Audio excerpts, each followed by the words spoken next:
Velkommen til tredje del i Windows 2003 serverserien.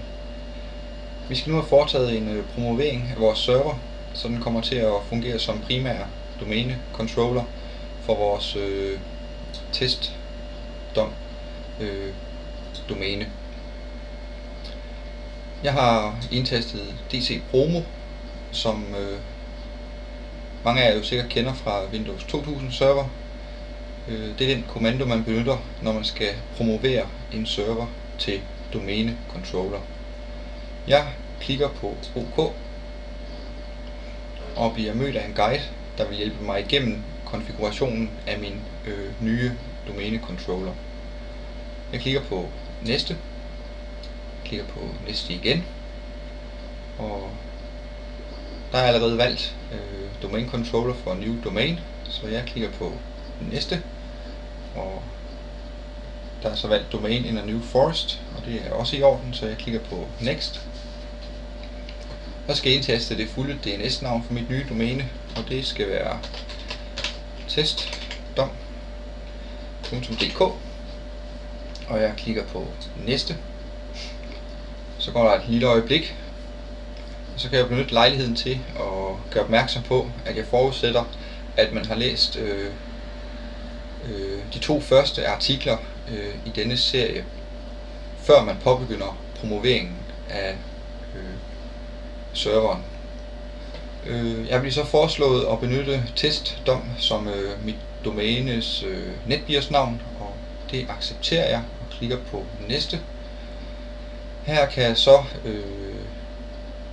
vælge at angive, hvor jeg ønsker at gemme, eller hvor jeg ønsker at Active Directory databasen mappe skal oprettes, og hvor Active Directory log mappen skal oprettes.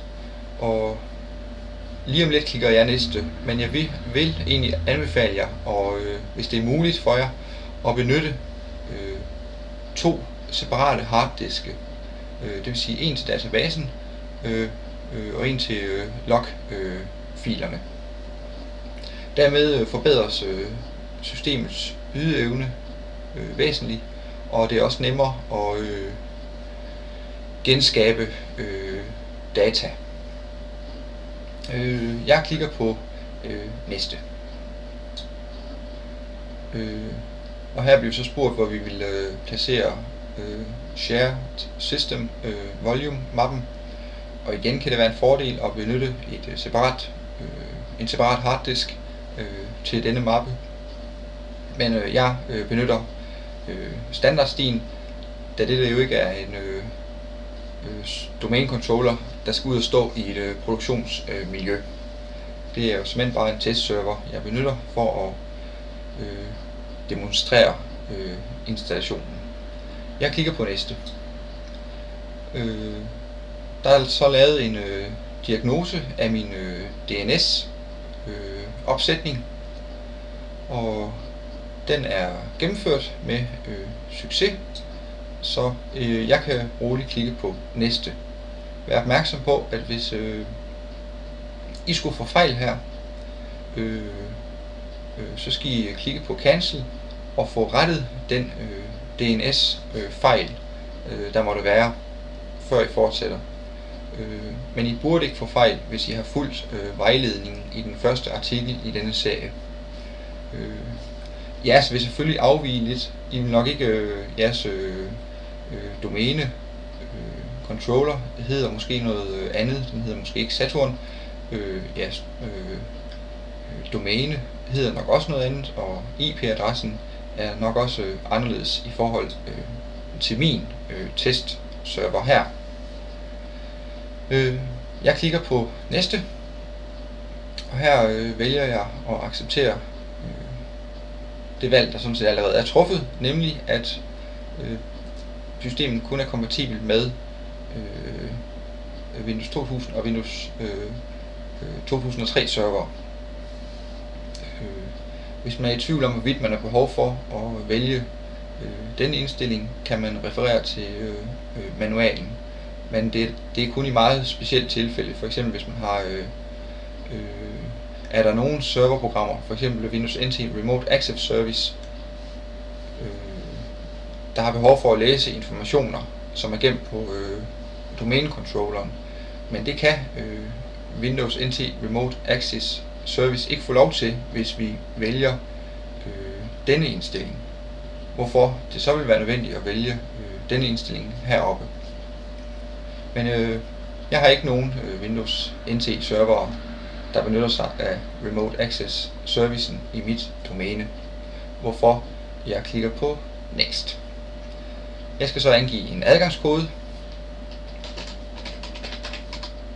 Og det er en administrativ adgangskode, man kan benytte, hvis man skal starte serveren op i restore mode, det vil sige, hvor man så kan have mulighed for at reparere en beskadiget Active Directory database.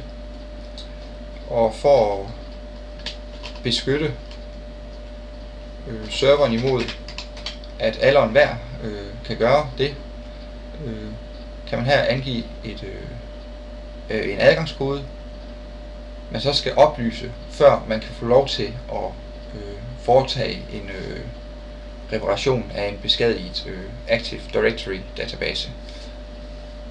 Jeg klikker på, hvis man gerne vil have mere information omkring dette emne, så kan man selvfølgelig bare klikke på hjælp her. Vi får så en oversigt over de valg, vi har truffet undervejs. Og hvis man her opdager, at der er nogle af de her indstillinger ikke er korrekte, man er måske kommet til at lave en fejl undervejs, en tastefejl, så går man blot tilbage og får rettet fejlen. Det kan være, at man kommer i tanke om, at databasen her vil man egentlig godt have placeret på en anden harddisk, så kan man jo rette det nu, og efterfølgende gå tilbage til oversigten over de valg, man har truffet. Og det var simpelthen det hele. Det var alt, hvad der skulle til for at promovere vores server til primære domænecontroller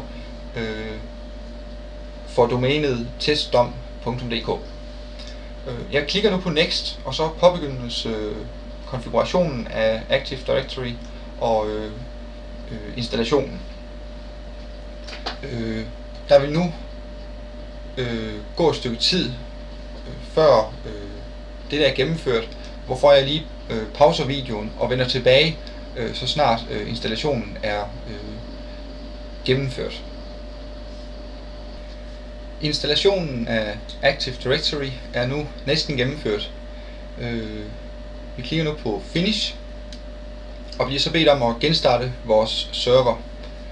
Og når genstarten er gennemført, er vores domænecontroller klar til at blive brugt.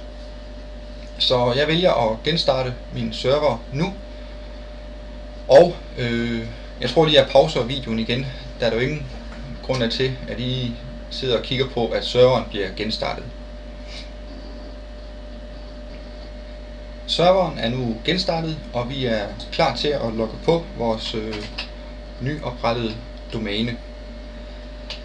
Jeg indtaster min administrative adgangskode, og som I kan se, så står der nu log on to testdom, som jo er mit domæne. Jeg klikker på OK. Som jeg beskrev i anden del af denne serie, skulle vi efter installationen af Active Directory foretage en ændring af vores DHCP-tjeneste. Altså den tjeneste, der sørger for, at vores klienter på netværket får tildelt en IP-adresse automatisk. Og lad os straks få startet DHCP-manageren op. Og så vil I straks kunne se, hvad problemet er.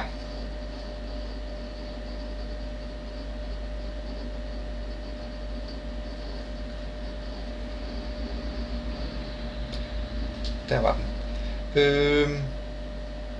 Start med at klikke på vores server her.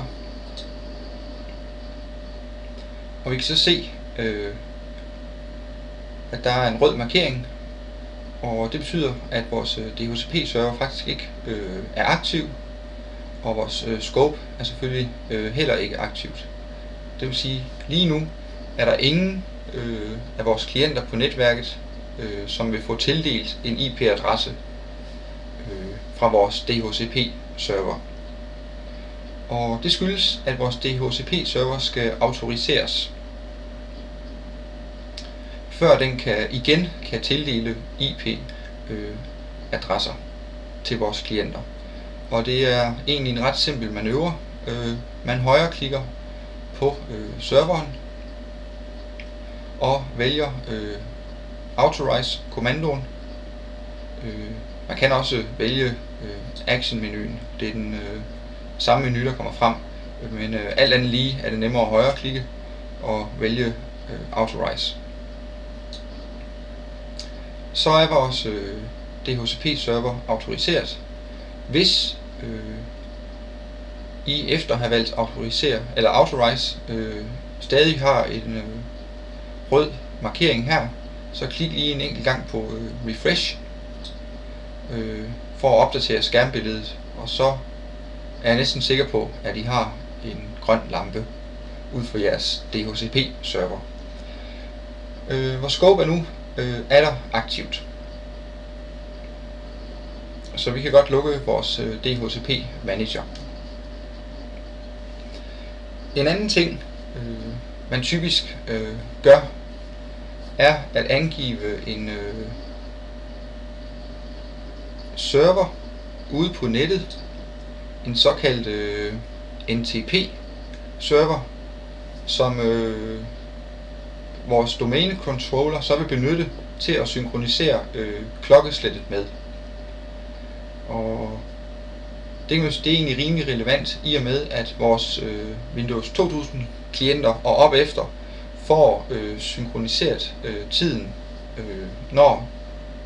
fra domænecontrolleren, når de logger på domænecontrolleren. Så det er jo rart nok, at uret på domænecontrolleren passer. Og det gør man med kommandoen net time set sntp, og så indtaster man så adressen på en NTP-server. SNTP står for Small Network Time Protocol, altså en protokol, der benyttes til kommunikationen mellem tidsserveren og vores, i det her tilfælde, domænecontroller. Og man skal lige være opmærksom på, at protokollen benytter port 123 til denne kommunikation, hvorfor denne skal være åben i firewallen. Man kan også angive mere end en NTP-server. Det kræver så blot, at man adskiller NTP-serverne med et mellemrum. Og desuden skal vi lige have et par situationstegn i begge ender. Når jeg trykker på OK nu, vil domænecontrolleren forsøge at synkronisere tiden med denne tidsserver, og hvis det ikke lykkes, vil den benytte denne i stedet. Jeg lukker lige den besked. Jeg klikker på OK, og det var alt, hvad jeg havde at byde på for nu. Vi ses igen i 4. del af Windows 2003 server-serien. Tak for nu.